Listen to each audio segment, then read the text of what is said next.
tears I've cried, but now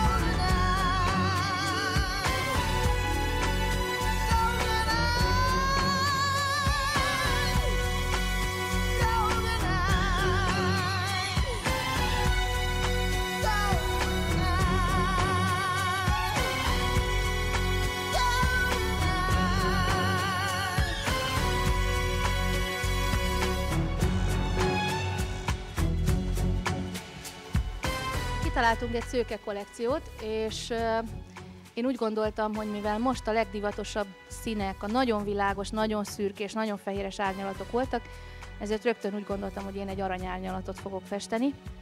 Nehogy véletlenül sok egyforma színű haj legyen a kollekcióban. Egy nagyon szép, 8-as mélységű, matt arany kombinációt készítettem, és ebbe különböző fehér és vöröses melírokat. A hajvágás az pedig egy vidászaszon alapokon nyugvó, kicsit aszimmetrikus és erősen geometrikus forma, mert nyáron Londonban jártunk, és egy hetes kurzuson vettünk részt, és úgy gondoltam, hogy megpróbálom az ott tanultakat elhozni. Egy nagyon kedves mondatot mondott utoljára az az oktató fiú, aki felkészített minket erre az egy hétre. Azt mondta, hogy menjetek haza, próbáljátok ki, amit itt tanultatok, csak lehetőleg ne egy fejen.